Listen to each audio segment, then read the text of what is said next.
To QK news. ముందుగా headlines చూద్దాం. AP లోకాయుక్తగా జస్టిస్ తల్లాప్రగడ మల్లికార్జునరావు ప్రమాణం. లోకాయుక్తగా బాధ్యతలు చేపట్టిన జస్టిస్ తల్లాప్రగడ మల్లికార్జునరావు గవర్నర్ సమక్షంలో ఏపీ లోకాయుక్తగా మల్లికార్జునరావు ప్రమాణం. లోకాయుక్త బాధ్యతలతో అవినీతిపై నిఘా మరింత పటిష్టం. సర్వై పాపన్న టూరిజం పనులు వేగవంతం చేయాలన్న పొన్నం. పాపన్న గౌ టూరిజం ప్రాజెక్టుపై మంత్రి పొన్నం ప్రత్యేక దృష్టి. పాపన్న టూరిజం పనుల్లో నాణ్యతకు ప్రాధాన్యత ఇవ్వాలన్న పొన్నం. పల్లెపల్లికు పొన్నం ప్రజల సమస్యలు తెలుసుకున్న మంత్రి.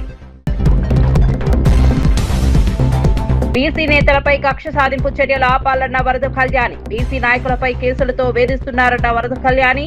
బీసీలకు ఇచ్చిన హామీలను కూటమి ప్రభుత్వం నిలబెట్టుకోవాలన్న కళ్యాణి. బీసీ నేతలపై కేసులను ప్రభుత్వం పునః పరిశీలించాలన్న ఎమ్మెల్సీ. 22A భూముల సమస్యకు కారణమెవరో చెప్పాలన్న హరీష్ రావు. పొంగులేటి తప్పులకు ప్రజలే దరఖాస్తులు ఎందుకు చేయాలన్న హరీష్ రావు. 22A పేరుతో ప్రజలను కార్యాలయాల చుట్టూ తిప్పొద్దన్న హరీష్ రావు. 22A భూముల వ్యవహారంలో కమిషన్ల ఆరోపణలు చేసిన హరీష్ రావు. వెన్నుపోటు పార్టీ అన్నందుకే నాపై కేసు పెట్టారన్న అంబటి. రాజకీయ విమర్శలకు కూడా కేసులా అంటూ అంబటి రాంబాబు ఫైర్. కౌంటర్ గా మాట్లాడితే కేసు పెట్టడం కక్ష సాధింపే అన్న అంబటి ప్రతిపక్ష స్వరాన్ని అణిచే ప్రయత్నం చేస్తున్నారని వ్యాఖ్య. ఇక వార్త వివరాల్లోకి వెళ్తే ఆంధ్రప్రదేశ్ లోకాయుక్తగా హైకోర్టు మాజీ న్యాయమూర్తి జస్టిస్ తల్లాప్రగడ మల్లికార్జునరావు ప్రమాణ స్వీకారం చేశారు. విజయవాడలోని లోక్ భవన్ దర్బార్ హాల్లో జరిగిన ఈ కార్యక్రమానికి గవర్నర్ ఎస్ అబ్దుల్ నజీర్, ముఖ్యమంత్రి నారా చంద్రబాబు నాయుడు హాజరయ్యారు. గవర్నర్ సమక్షంలో జస్టిస్ తల్లాప్రగడ మల్లికార్జునరావు లోకాయుక్తగా బాధ్యతలు స్వీకరించారు. అవినీతి ఆరోపణలు, అధికార దుర్వినియోగం, ప్రజల ఫిర్యాదులపై విచారణ జరిపే లోకాయుక్త వ్యవస్థను ఈ నియామకం కీలకంగా మారింది. న్యాయ వ్యవస్థలో సుదీర్ఘ అనుభవం ఉన్న జస్టిస్ మల్లికార్జునరావు కొత్త బాధ్యతలు చేపట్టడంతో లోకాయుక్త వ్యవస్థ మరింత సమర్థంగా పనిచేస్తుందన్న అభిప్రాయం వ్యక్తమవుతోంది. ప్రభుత్వ వ్యవస్థల్లో పారదర్శకత, జవాబుదారీతనం పెంచేందుకు లోకాయుక్త కీలక పాత్ర పోషించనుంది.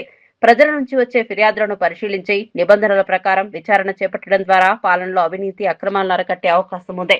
ఈ కార్యక్రమంలో పలువురు ప్రజాప్రతినిధులు, ఉన్నతాధికారులు పాల్గొన్నారు. And that I will uphold the Constitution and the laws. And that I will uphold the Constitution and the laws.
కూటమి ప్రభుత్వం అధికారంలోకి వచ్చి 2.5 ఏళ్లు పూర్తవుతున్నా ఎన్నికల సమయంలో ఇచ్చిన హామీలను సక్రమంగా అమలు చేయలేదని వైఎస్ఆర్సీపీ ఎమ్మెల్సీ వరద కళ్యాణి ఆరోపించారు.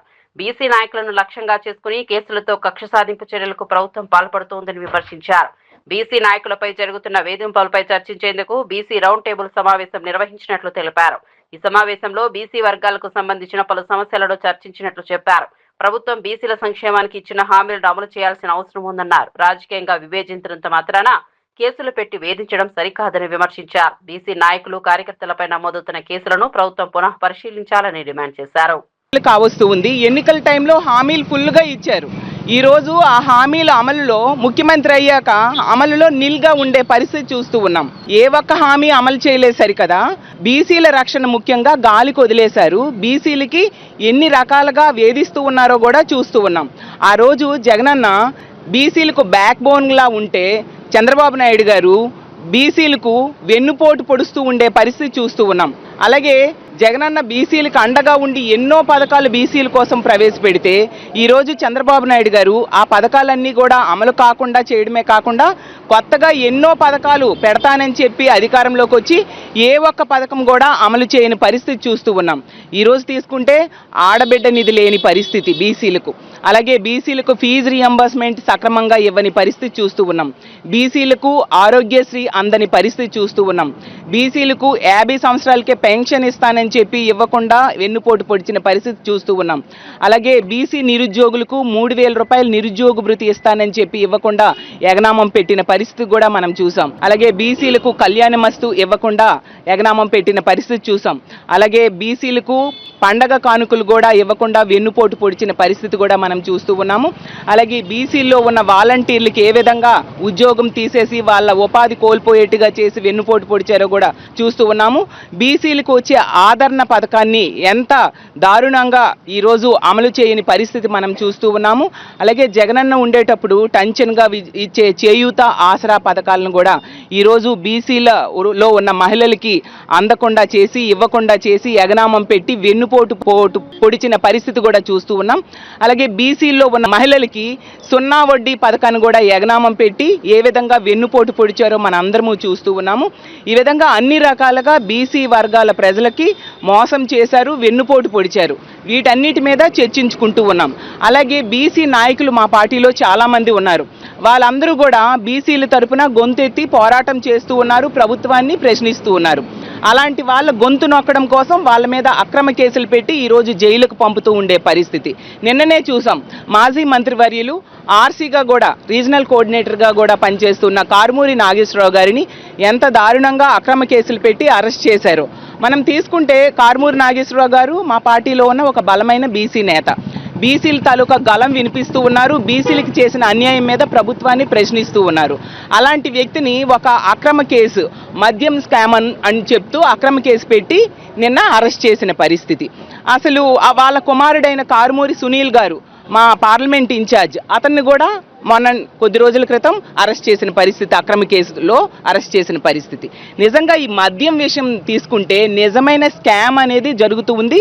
ఈ చంద్రబాబు నాయుడు గారు ఈ కూటమి. కరీంనగర్ జిల్లా సైదాపూర్ మండలం సర్వాయిపేటలో అభివృద్ధి చేస్తున్న సర్దార్ సర్వాయి పాపన్నగౌ టూరిజం ప్రాజెక్టు పనులను రాష్ట్ర రవాణా బీసీ సంక్షేమ శాఖ మంత్రి పొన్నం ప్రభాకర్ పరిశీలించారు. పనులను వేగవంతం చేయాలని అధికారులను ఆదేశించారు. పల్లెపల్లెకు పొన్నం అన్న కార్యక్రమంలో భాగంగా మంత్రి పలు గ్రామాల్లో పర్యటించారు. ఈ సందర్భంగా గ్రామంలోని అంబేద్కర్ విగ్రహాన్ని ఆవిష్కరించారు. అనంతరం పేర్కపల్లి, గొల్లగూడెం, ఆకునూరు, వెంకటేశ్వరపల్లి, గణపూర్ గ్రామాల్లో ప్రజలను కలుసుకున్నారు. ప్రజల సమస్యలను నేరుగా తెలుసుకుని వాటి పరిష్కారానికి అధికారులతో మాట్లాడారు. ప్రజాపాలనను ప్రజల వద్దకి తీసుకెళ్లాలనే ఉద్దేశంతో ప్రభుత్వం పల్లెపల్లెకు కార్యక్రమాన్ని నిర్వహిస్తోందని మంత్రి తెలిపారు. గ్రామీణ ప్రాంతాల్లో మౌలిక సదుపాయాలు, సంక్షేమ పథకాలు, అభివృద్ధి పనులపై ప్రజలకు అవగాహన కల్పించడంతో పాటు వారి సమస్యలు నేరుగా తెలుసుకుంటామని చెప్పారు. సర్దార్ సర్వాయి పాపన్నగౌ టూరిజం ప్రాజెక్టు ప్రాంతీయ అభివృద్ధికి ఉపయోగపడేలా తీర్చిదిద్దాలని అధికారులకు సూచించారు. నాకు 5,000 రూపాయలు అందరు ఇవ్వండి, అధికారులు కూడా చెప్తారు. అధికారులు కూడా దయచేసి మీ అందరికి కూడా కొన్ని వివరిస్తారు, వినండి. ఇలా మీ పెరకపల్లి గ్రామ చిరకాల వాంఛైనటువంటి అనేక పనులు మీ గ్రామాలు సంతృప్తిగా ఉండే విధంగా చేయడం జరిగింది. ఈ గ్రామానికి చాలా కాలంగా మీ ఆకాంక్ష ఉండే, చాలా కాలంగా పెద్దల నుంచి అడుగుతా ఉన్నారు, అది కాలే. కానీ ఇలా ప్రారంభోత్సవం అంటే పనులు పూర్తి చేసుకొని ఉపయోగించుకునే దశలు వచ్చినాయి. కాబట్టి మీ అందరికీ మరొకసారి శుభాకాంక్షలు తెలియజేస్తూ, ముందుగా మనకున్న ప్రస్తుత పరిస్థితుల్లో చాలా వర్షాలకు సంబంధించిన ఇబ్బంది ఉన్నప్పుడు ఏ విధంగా వాటిని మార్పు చేసుకొని మనం ఏ విధంగా ముందుకు పోవాలి, ఎటువంటి వ్యవసాయం చేసుకోవాలి, ఏం వేసుకుంటే మనకు భవిష్యత్తులో ఇబ్బంది లేకుండా ఉంటాం అనేటువంటి అంశాల మీద మరి ఏపీఓ గారు ఈ యొక్క నీటికి సంబంధించిన అంశం మీద చెప్పాల్సిందిగా కోరుతా ఉన్నా. రాణి గారు.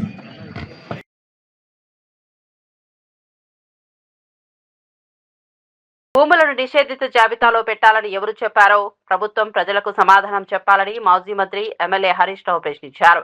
మంత్రి పొంగులేటి శ్రీనివాసరెడ్డి చెప్పిన తప్పులకు ప్రజలు ఎందుకు ఆన్లైన్లో దరఖాస్తులు చేసుకోవాలని, కార్యాలయాల చుట్టూ ఎందుకు తిరగాలని నిలదీశారు. తప్పు చేసిన ప్రభుత్వమే దాన్ని సరిచేయాల్సిన బాధ్యత ఉందన్నారు.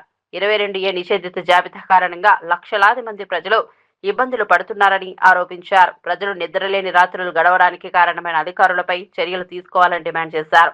అసలు ఈ పరిస్థితికి కారణమైన వ్యక్తులు ఎవరో ప్రభుత్వం బయట పెట్టాలని అన్నారు. నిషేధిత జాబితా నుంచి భూములను తొలగించేందుకు కొందరు డబ్బులు అడుగుతున్నారని ఆరోపించారు.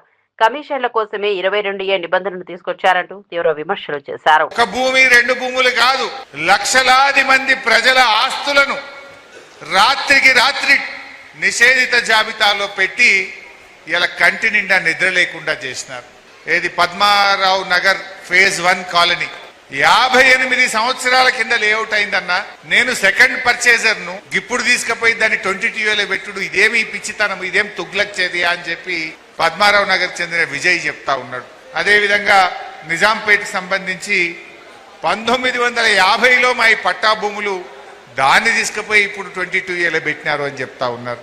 చంద్రశేఖర్ ఇంకో మాట చెప్పిండు. Springfield colony Mahabubnagar కి చెందిన ఒక కాంగ్రెస్ పార్టీ ఎమ్మెల్యే విల్లాకు 30,000 ప్లాటుకు 30,000 కలెక్ట్ చేస్తున్నాడు, ఆ పైసలు తీసుకపోతేనే గవర్నమెంట్ లో పని అవుతుంది అని చెప్పి ఏజెంట్లు తిరుగుతున్నారన్న అని చెప్తున్నాడు. అంటే 22 వెట్టుడు ముఖ్యమంత్రి గారి పొంగిలేటి గారి ఏజెంట్లు ఇవాళ తిరుగుతున్నారు కాలనీల మీద పడి, గ్రామాల మీద పడి, మీరు డబ్బులు ఇయ్యండి మీది 22 తీసేస్తాము అంటున్నారు. నిన్న ఒక ఆయన తెలంగాణ భవన్కి వచ్చిండు, అమీన్పూర్ అనుకుంటా, మా భూమి ఎందుకు 22 పెట్టిండ్రు అని ఎంఆర్ఓ దగ్గర పోయిందట.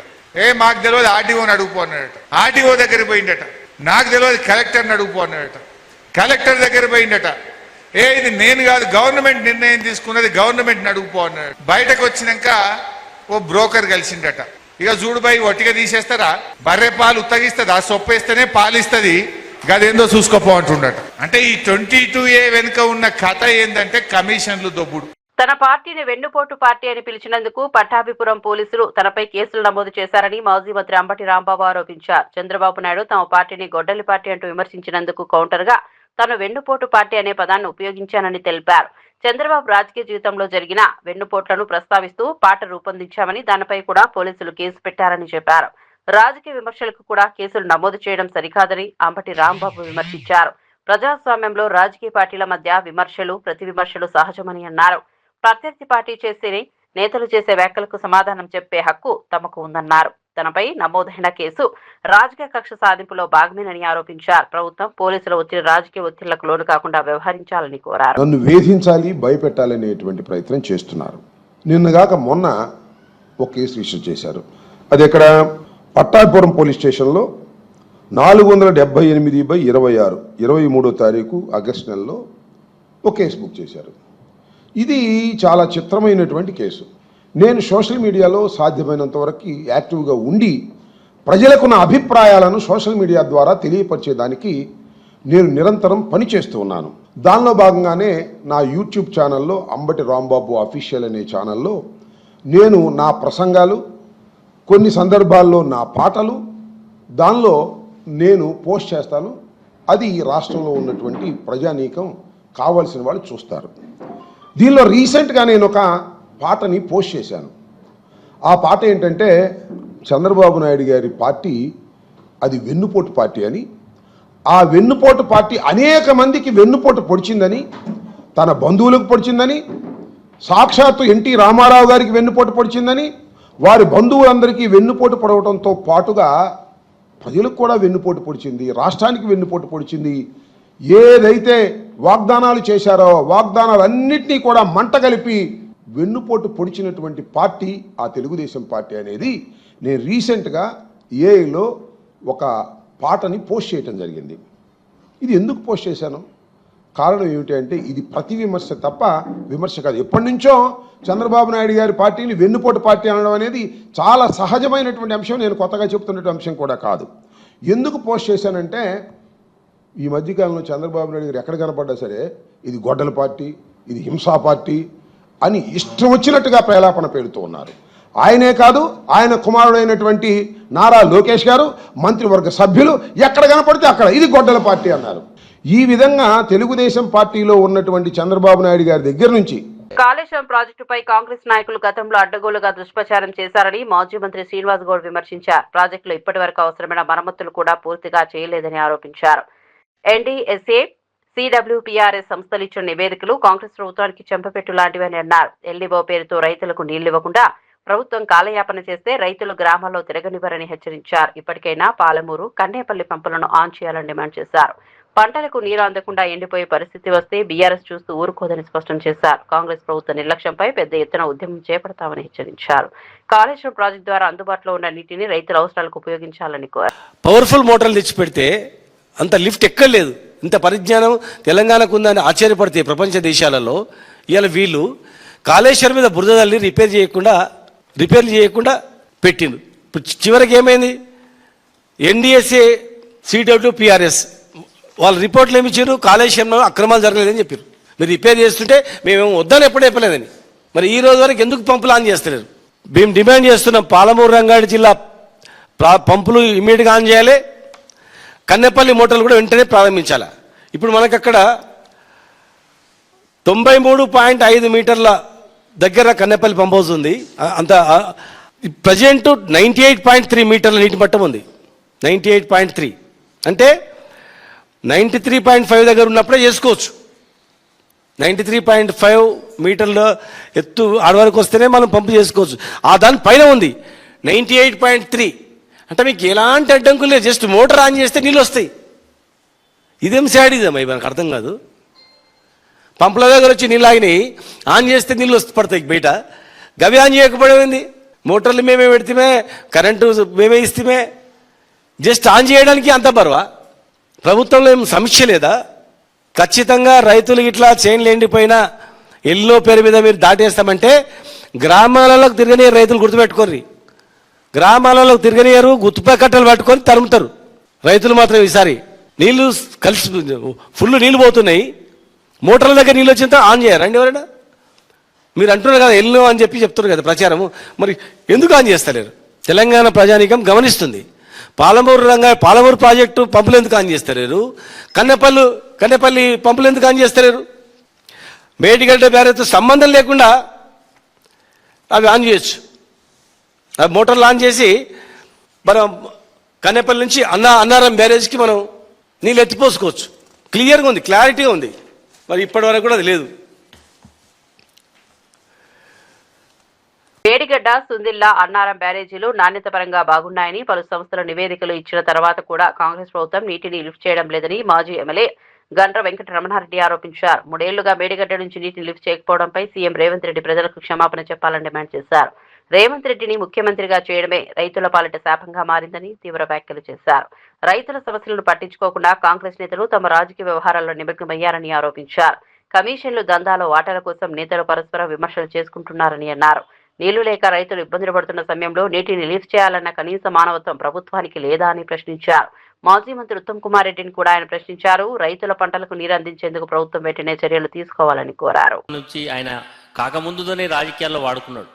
1,00,000 కోట్ల అవినీతి జరిగింది, ఈ ప్రాజెక్టు నిరుపయోగమైందని చెప్పి మాటలు మాట్లాడితే అదే సందర్భంలో 2 బ్లాక్స్ క్రాక్ ఇవ్వడం, ఇక దాన్ని మొత్తం కూడా కూలీశ్వరం అని చెప్పింది. మరి ఇప్పటికీ కేంద్ర ప్రభుత్వ సంస్థలు ఇద్దరు కూడా కలిసి నాటకం ఆడినారు. ఇటు కేసీఆర్ గారిని ఇమేజ్ని డ్యామేజ్ చేయాలని, మరి తెలంగాణ రైతుల నోట్లో మట్టి కొట్టి తెలంగాణ రైతులను నిరాశపరిచి 3 సంవత్సరాలు దాన్ని రాజకీయం కొరకు వాడుకున్నారు. నిన్ననే మరి మొన్న 3-4 రోజుల క్రితమే రిపోర్ట్ కూడా ఇవ్వడం జరిగింది. సెంట్రల్ మరి సంబంధించినటువంటి పూణేలో ఉండేటువంటి సంస్థ మొత్తం కూడా దాని యొక్క కాంక్రీట్ యొక్క నమూనాలు సేకరించి అన్నారం, సుందిల్లా, మేడిగడ్డ, అన్నారం, సుందిల్లా ఇంటాక్ట్ ఉన్నాయి, దాంట్లో ఏం ప్రాబ్లం లేదు. మరి మేడిగడ్డలో 2 బ్లాక్స్ క్రాక్స్ ఇచ్చినాయని చెప్పి రిపోర్ట్ ఇచ్చింది. మరి ఇచ్చిన తర్వాత కూడా ఈ రాష్ట్రంలో మంత్రివర్గంలో చాలా సీనియర్ మంత్రులు ఉన్నారు. రేవంత్ రెడ్డి కంటే చాలా సీనియర్స్ ఉన్నారు. చెప్పాలంటే రేవంత్ రెడ్డి సబ్ జూనియర్లో జూనియర్. యాక్సిడెంటల్గా ఆయనకు అదృష్టం కలిసి ముఖ్యమంత్రి అయింది. ఈరోజు ఇరిగేషన్ శాఖ మంత్రి ఉన్నటువంటి ఉత్తమ్ కుమార్ రెడ్డి నేను అడుగుతా ఉన్నా, మీరు భారతదేశంలో ఎయిర్ ఫోర్స్లో దేశాన్ని రక్షించడానికి ఉద్యోగం చేసిళ్ళు, పైలట్గా సేవలు అందించిళ్ళు, కెప్టెన్గా మీరు పనిచేసిళ్ళు. మీకైనా దేశభక్తి, సమాజం పట్ల, రైతుల పట్ల ప్రేమ ఉండాలి కదా. మీ ముఖ్యమంత్రి మాట్లాడమన్న దాంట్లో మాట్లాడి డూడు బస్మన్లు కాదు. నిజంగా మీరు రైతాంగ కుటుంబం నుంచి వచ్చిన వాళ్ళే. అదే రైతాంగ కుటుంబం నుంచి వచ్చిన వాళ్ళు చాలామంది శాసనసభ్యులు ఉన్నారు, మంత్రులు ఉన్నారు, పార్లమెంట్ సభ్యులు ఉన్నారు. ఎందుకు మీరు ఈరోజు మాట్లాడడం లేదు? ఇంత రైతులు నిరాశపడుతుంటే, వర్షాలు లేక బాధపడుతుంటే, వేసిన నాట్లు ఎండిపోతాయని బాధపడతా ఉంటే, భవిష్యత్తు ఏందని బాధపడతా ఉంటే, నిరుపయోగంగా కాళేశ్వరంలో ఉండేటువంటి నీళ్ళన్నీ కూడా కిందికి పోతా ఉంటే ఎందుకు మీరు మౌనంగా ఉంటా ఉన్నారు? మీరు ఎందుకు మాట్లాడడం లేదు? మీరు తెలంగాణ రైతుల పట్ల మీరు ఎందుకు అంకిత భావం లేదని చెప్పి నేను ఈరోజు మంత్రులను ప్రశ్నిస్తా ఉన్నా. ఈరోజు ఉదయం 9:30కు 1,01,530 క్యూసెక్ల నీళ్లు డౌన్ స్ట్రీమ్లోకి పోతా ఉన్నాయి. ఎన్ని రోజులు చెప్తారు ఈ కాళేశ్వరాన్ని పెట్టుకొని రాజకీయం చేస్తారు? నిజంగా రేవంత్ రెడ్డి ప్రభుత్వం చేసినటువంటి తప్పిదాలకు 3 సంవత్సరాల నుంచి రైతులకు గోస పెడుతున్న దానికి ఈ రోజు బేషరతుగా క్షమాపణ చెప్పినా ముక్కు నేలకు రాసినా ఈ క్షమాపణ తీరదు. ఎందుకంటే అంత పెద్ద మొత్తంలో రైతులకు అన్యాయం చేస్తున్నది ఈనాటి ప్రభుత్వం. మీకు ఓట్లేసిన పాపానికి రైతులు ఇంత బాధపడాలా, ఇంత కష్టపడాలా? ఇప్పటికైనా మీనమేషాలు లెక్కించకుండా తక్షణమే కాళేశ్వరం ప్రాజెక్టుకు సంబంధించినటువంటి పంప్స్ ఆన్ చేయండి. తెలంగాణలో పెండింగ్ లో ఉన్న ఫీజు రీయింబర్స్మెంట్ బకాయిలను వెంటనే విడుదల చేయాలని డిమాండ్ చేస్తూ 2 రోజులుగా నిరాహార దీక్ష చేపట్టిన తెలంగాణ బీజేపీ అధ్యక్షుడు రామచంద్రరావు దీక్ష విరమించారు.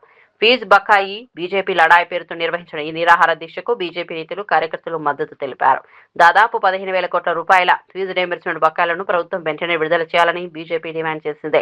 2 రోజుల పాటు ఆహారం తీసుకోకపోవడంతో రామచంద్రరావు ఆరోగ్యం క్షీణించినట్లు వైద్యులు తెలిపారు. బీపీ తగ్గడంతో గ్లూకోజ్ ఎక్కించాలని సూచించారు. అనంతరం రాజ్యసభ ఎంపీ లక్ష్మణ్ నిమ్మరసం ఇచ్చి ఆయనతో దీక్ష విరమింపజేశారు. విద్యార్థుల ఫీజు బకాయిలను ప్రభుత్వం వెంటనే చెల్లించాలని బీజేపీ నాయకులు డిమాండ్ చేశారు. జై శ్రీరామ్, జై శ్రీరామ్, జై శ్రీరామ్.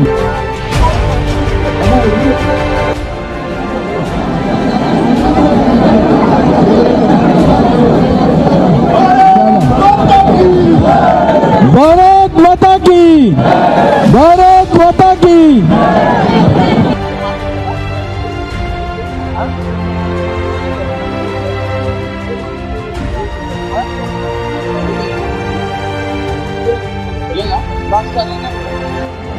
भारत माता की, भारत माता की.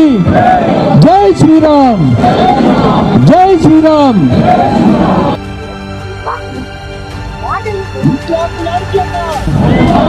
విద్యార్థుల ఐక్యత. పోలీస్ అధికారులు ఎవరైనా అధికారాన్ని దుర్వినియోగం చేస్తే వారిని ఖచ్చితంగా గుర్తుపెట్టుకోవాలని మాజీ సీఎం వైఎస్ జగన్ సూచించారు. అన్యాయం చేసే పోలీస్ అధికారుల పేర్లను డిజిటల్ బుక్ లో నమోదు చేయాలని అన్నారు. పోలీసులు న్యూట్రల్ గా వ్యవహరించేలా చర్యలు తీసుకోవాల్సిన అవసరం ఉందని సూచించారు. పోలీసు వ్యవస్థలో ప్రతి అధికారి చట్టానికి లోబడి పనిచేయాలని అన్నారు. అధికారాన్ని దుర్వినియోగం చేసి ప్రజలకు అన్యాయం చేస్తే భవిష్యత్తులో దానికి బాధ్యత వహించాల్సి ఉంటుందని హెచ్చరించారు. పోలీసుల్లో నిక్షిప్తపాత వైఖరి ఉండాలని జగన్ పేర్కొన్నారు. రాజకీయ ఒత్తిళ్లకు లోను కాకుండా చట్ట ప్రకారం వ్యవహరించాల్సిన అవసరం ఉందన్నారు. ఏ వ్యక్తికైనా న్యాయం జరిగేలా పోలీసులు వ్యవహరించాలని సూచించారు. ఆ తర్వాత మన ప్రభుత్వం వచ్చిన తర్వాత అన్యాయం చేసిన అధికారి ఎక్కడ ఉన్నా కూడా ఖచ్చితంగా శిక్ష పడేట్టుగా చేస్తామని మాత్రం ఖచ్చితంగా చెప్తా ఉన్నా. ఈ మెసేజ్ ప్రతి అన్యాయం చేసే పోలీసు వాళ్ళకు కూడా ఖచ్చితంగా పంపించద్దు. ప్రతి పోలీసు వాళ్ళకు కూడా రిక్వెస్ట్ చేయండి, అన్యాయం చేయొద్దండి, న్యాయంగా ధర్మంగా జరిగించండి. అలా కాదు మేము అన్యాయమే చేస్తాము అని అంటే మాత్రం ఇప్పుడు మీ టైం అని అనుకుంటున్నారు, వచ్చేది మా టైము. మీ 5 ఏళ్ళు అయిపోతూ ఉంది, చివరి 2 ఏళ్ళకి వచ్చేసినారు. ఆ తర్వాత కనపడేది మా 5 ఏళ్ళు కనపడతా ఉంది. అది గుర్తుపెట్టుకున్నాను మాత్రం ఖచ్చితంగా ప్రతి ఒక్కరికి చెప్పే కార్యక్రమం చెప్పండి. వాళ్ళల్లో కూడా న్యూట్రాలిటీ తీసుకొచ్చేదానికి గట్టి ప్రయత్నం చేయండి. ఆ తర్వాత కూడా వాళ్ళ న్యూట్రాలిటీ లేక రాకపోతే ఇంకా వాళ్ళ కర్మ, డిజిటల్ డైరీ లేక వాళ్ళ పేర్లు ఎక్కిచ్చేసేయండి. ఆ తర్వాత వాళ్ళకు పడే శిక్ష వాళ్ళకు పడుతుంది. చిత్తూరు జిల్లాలోని కాణిపాకం శ్రీ వరసిద్ధి వినాయక స్వామివారి బ్రహ్మోత్సవాలకు పగడ్బందీ ఏర్పాట్లు చేస్తున్నట్లు ఆలయ ఈవో పెంచల కిషోర్ తెలిపారు. సెప్టెంబర్ 14 నుంచి ప్రారంభం కానున్న బ్రహ్మోత్సవాలను పురస్కరించుకుని అన్ని శాఖల అధికారులతో సమన్వయం చేసుకుని ఏర్పాట్లు చేపడుతున్నామని చెప్పారు. బ్రహ్మోత్సవాల సమయంలో భక్తుల రాకపోకలకు ఇబ్బందులు లేకుండా రహదారి మరమ్మతు పనులు చేపడుతున్నట్లు తెలిపారు. ఆలయ పరిసరాల్లో పారిశుద్ధ్యం, వైద్య సదుపాయాలు, పోలీస్ బందోబస్తు, రెవెన్యూ, విద్యుత్ తదితర శాఖల ద్వారా అవసరమైన ఏర్పాట్లు చేస్తున్నట్లు వివరించారు. భక్తులు అధిక సంఖ్యలో వచ్చే అవకాశం ఉన్నందున ప్రసాదాల కోసం ముందస్తు ఏర్పాట్లు చేస్తున్నామని చెప్పారు. త్రాగునీరు, పారిశుద్ధ్యం, క్యూలైన్లు, వాహనాల రాకపోకలపై ప్రత్యేక దృష్టి సారిస్తున్నట్లు తెలిపారు. భక్తులకు ఎలాంటి ఇబ్బందులు కలగకుండా అవసరమైన సౌకర్యాలను అందుబాటులో ఉంచుతామని చెప్పారు. ఎక్కువ సంతృప్తి కలుగుతుంది. అంటే ఎక్కడ ఎత్తుక్కోకుండానే వాటర్ ఎక్కడ ఉంది అని అటు ఇటు చూడకుండానే వాళ్ళ దగ్గరికి మనిషి ఆ వాటర్ తీసుకురావడం అనేది వాళ్ళు మంచి సంతృప్తి వ్యక్తం చేస్తున్నారు. సో భక్తుల సేవలో ఇప్పటికీ దేవాలయం సిబ్బంది ఎప్పుడు ఉంటారని చెప్పడానికి ఇది ఒక నిదర్శనం. ఇంకా మంచి మంచి సేవలు చేస్తూ ఈ దేవాలయం యొక్క ప్రాముఖ్యతని చాటి చెప్పేందుకు దేవాలయ సిబ్బంది అంతా ఎప్పుడూ సిద్ధంగా ఉంది. Thank you. Hyderabad Jubilee Hills zone పరిధిలో అర్హతలు, అనుమతులు లేకుండా వైద్యులుగా చలామణి అవుతూ చికిత్సలు చేస్తున్నారన్న ఆరోపణలపై టాస్క్ ఫోర్స్ పోలీసులు దాడులు నిర్వహించారు. 6 మంది నకిలీ వైద్యులను అదుపులోకి తీసుకున్నట్లు పోలీసులు తెలిపారు. మందుల దుకాణాలకు అనుబంధంగా క్లినికులు నిర్వహిస్తూ రోగులకు చికిత్స అందిస్తున్నట్లు ఆరోపణలు ఉన్నాయి. కొందరు ఐవి, సెలైన్, గ్లూకోజ్ ఇంజెక్షన్లు, సర్జికల్ స్టిచెస్ వంటి వైద్య సేవలు అందిస్తున్నట్లు పోలీసులు తెలిపారు. మధురానగర్లోని శ్రీ ఆక్వాఫర్డ్ ఎయిడ్ సెంటర్ పై దాడి చేసి 2 అదుపులోకి తీసుకున్నారు. అక్కడ సిరింజీలు, సూదులు, local anaesthesia injection bottle, surgical పరికరాలు, సెలైన్ బాటిల్ స్వాధీనం చేసుకున్నారు. మరో ఫస్ట్ ఎయిడ్ సెంటర్ పై దాడి చేసి ఒక మహిళను అదుపులోకి తీసుకున్నట్లు తెలిపారు. వెంకటగిరిలోని మరో క్లినిక్ పై దాడి చేసి ఒక వ్యక్తిని అదుపులోకి తీసుకున్నారు. అక్కడ సిరింజీలు, కత్తెరలు, బీపీ మిషన్ తదితర సామగ్రిని స్వాధీనం చేసుకున్నట్లు తెలిపారు. తర్వాత 2024 నుంచి లాస్ట్ 2 years నుంచి ఈ వేస్లే చర్చ్ చిలకలగూడ దగ్గరికి ఒకటి శ్రీరామ్ క్లినిక్ స్టార్ట్ చేశారు. సో వాళ్ళకు కూడా ఈరోజు మేము అప్రిహెండ్ చేశాము. తర్వాత నెక్స్ట్ కేస్ మన OECTPSలో రిజిస్టర్ చేశాము. దీంట్లో అక్యూజ్ చింతలూరి రమేష్, వాళ్ళ education background degree in BA ఉంది. తర్వాత వాడు 7 years కొన్ని హాస్పిటల్లో కంపౌండర్గా పనిచేశారు. అండ్ లాస్ట్ 3 years నుంచి ఇక్కడ సరోజిని పాలీక్లినిక్ OECT దగ్గరికి స్టార్ట్ చేశారు. సో వాళ్ళ దగ్గరికి కూడా మేము various injections, medicines and medical equipment seize చేశాము. తర్వాత నెక్స్ట్ కేస్ OECTPSలో మేము రిజిస్టర్ చేశాము. ఎస్ లింగయ్య, వాళ్ళ నేటివ్ ఆఫ్ గట్కేశ్వర్. వాడు కూడా BA డిగ్రీ ఉంది. వాడు కూడా లాస్ట్ కొన్ని 15 years నాగర్ కర్నూలు డిస్టిక్లో యాజ్ అ కంపౌండర్గా పనిచేశారు. అండ్ ఇక్కడ హైదరాబాద్లో వచ్చి ఈ సూర్య క్లినిక్ మాణికేశ్వర్ నగర్లో స్టార్ట్ చేశారు. వాడు కూడా రెగ్యులర్గా 30 to 40 పేషెంట్స్లో ట్రీట్మెంట్ చేస్తున్నారు. దీంట్లో ఒకటి రామ్ గోపాల్ పేట్ PSలో మేము ఒకటి కేసు బుక్ చేశాము. అది అక్యూజ్ అద్నాన్ సందాని. ఇది లోకల్ ఆఫ్ చిలకలగూడ ఏరియా. వాళ్ళ ఫాదర్ ప్రీవియస్గా అక్కడ స్కిన్ క్లినిక్ రన్ చేశారు. ఈ ఫాదర్ సర్టిఫికేట్ పైన ఇది కొడుకు ఈ అద్నాన్ సందాని అక్కడ ఒకటి స్కిన్ స్పెషలిస్ట్ అండ్ డర్మటాలజిస్ట్గా క్లినిక్ అక్కడ నడిపిస్తున్నారు. వాళ్ళు కొంచెం ఇంటికి కొన్ని పెట్రోలియం జెలీ, వేరే స్కిన్ ప్రోడక్ట్ కూడా ప్రిపేర్ చేస్తున్నారు. సో ఎలాంటి వాళ్ళ దగ్గరికి డాక్యుమెంటేషన్ లేదు, ఎలాంటి సర్టిఫికేట్ లేదు. తర్వాత కూడా వాళ్ళు యాజ్ అ డాక్టర్ ప్లస్ అది కొన్ని జెలీ, పెట్రోలియం జెలీ అన్నీ ఇంటికి ప్రిపేర్ చేస్తున్నారు. ఈ పెట్రోలియం జెలీ స్కిన్ కోసం వాళ్ళు పేషెంట్లో ఇస్తున్నారు. దీంట్లో mixture of calcium powder, zinc oxide and other heavy metals ఉన్నాయి. అదే కూడా చాలా డేంజర్స్ ఉంది. ఇది యూజ్ చేసిన తర్వాత స్కిన్ ప్రాబ్లం ఇంకా పెరుగుతుంది. అది ట్రీట్మెంట్ కాదు, ఇంకా పెరుగుతుంది. అది సీరియస్గా ఇష్యూ ఉంది అది. సో వాళ్ళకి కూడా ఈరోజు అప్రిహెండ్ చేశాము. తర్వాత దోమలగూడలో కూడా ఒకటి శ్రీనివాస్, వాడు కూడా ప్రీవియస్గా కంపౌండర్గా పనిచేశారు. ఇప్పుడే ఇది శ్రీరామ్ క్లినిక్ రన్ చేస్తున్నారు. సో టోటల్ సికింద్రాబాద్ ఏరియాలో మేము 6 డాక్టర్కి అప్రిహెండ్ చేశాము. సో ఈరోజు ఈ టోటల్ 12 members పైన కేసు రిజిస్టర్ చేసి వాళ్ళకి అరెస్ట్ చేస్తున్నాము. మన హైదరాబాద్ సిటీ పోలీస్ నుంచి, తర్వాత మన టాస్క్ ఫోర్స్ నుంచి జనరల్ పబ్లిక్లో ఆపి ఇది మీరు ట్రీట్మెంట్ టైంలో కొన్ని రిజిస్టర్డ్ ప్రాక్టీషనర్ దగ్గరికి పోవాలి, ప్రాపర్ డాక్టర్ దగ్గరికి పోవాలి. ఈ కొన్ని చిన్న చిన్న గలీలో, మొహల్లలో ఇది ఫేక్ డాక్టర్ కొన్ని క్లినిక్ నడిపేసి అక్కడ కొంత తక్కువ ఛార్జ్ చేసి అది ఫాల్స్గా ట్రీట్మెంట్ ఇస్తున్నారు. మన తెలంగాణలో కూడా రీసెంట్గా చాలా కేసెస్ ఉన్నాయి. అది RMP డాక్టర్ వీళ్ళు ట్రీట్మెంట్ చేస్తే తప్పు ట్రీట్మెంట్ చేసి తర్వాత కొంతమంది చనిపోయారు. అది కూడా రీసెంట్ ఎగ్జాంపుల్స్ ఉన్నాయి. అది కూడా నేను మీ అందరికీ దృష్టిలో పెడతాము. రీసెంట్గా మన కార్వాన్ ఏరియాలో వడేరా బస్తీలో ఒక 30 years ఉమెన్ శ్రీలత, అది RMP డాక్టర్ దగ్గరికి ట్రీట్మెంట్లో పోయిన తర్వాత నార్మల్ ఫీవర్ ఉంది, బట్ అది ఆక్వా డోస్ ఇంజెక్షన్ ఇచ్చిన తర్వాత ఆమె చనిపోయారు. ఇది August 2026 రీసెంట్ కేసు ఉంది. తర్వాత ఖమ్మంలో కూడా ఈ నెల ఒక 16-year-old హేమశ్రీ, ఆమె అది RMP డాక్టర్ మారుతి సంపత్ దగ్గరికి ట్రీట్మెంట్లో పోయారు. Normal cup and cold disease ఉంది. దీంట్లో వాళ్ళు ఒక హై డోస్ ఇంజెక్షన్ ఇచ్చిన తర్వాత ఇమీడియట్గా ఆమె కూడా చనిపోయారు. తర్వాత సేమ్ మన రాజన్న సిరిసిల్లలో కూడా ఒకటి 30-year-old ఏపీ లోకాయుక్తగా జస్టిస్ తల్లాప్రగడ మల్లికార్జునరావు ప్రమాణం. లోకాయుక్తగా బాధ్యతలు చేపట్టిన జస్టిస్ తల్లాప్రగడ మల్లికార్జునరావు గవర్నర్ సమక్షంలో ఏపీ లోకాయుక్తగా మల్లికార్జునరావు ప్రమాణం. లోకాయుక్త బాధ్యతలతో అవినీతిపై నిఘా మరింత పటిష్టం. సర్వై పాపన్న టూరిజం పనులు వేగవంతం చేయాలన్న పొన్నం. పాపన్న గౌ టూరిజం ప్రాజెక్టుపై మంత్రి పొన్నం ప్రత్యేక దృష్టి. పాపన్న టూరిజం పనుల్లో నాణ్యతకు ప్రాధాన్యత ఇవ్వాలన్న పొన్నం. పల్లెపల్లికు పొన్నం. ప్రజల సమస్యలు తెలుసుకున్న మంత్రి. బీసీ నేతలపై కక్ష సాధింపు చర్యలు ఆపాలన్న వరద కళ్యాణి. బీసీ నాయకులపై కేసులతో వేధిస్తున్నారన్న వరద కళ్యాణి.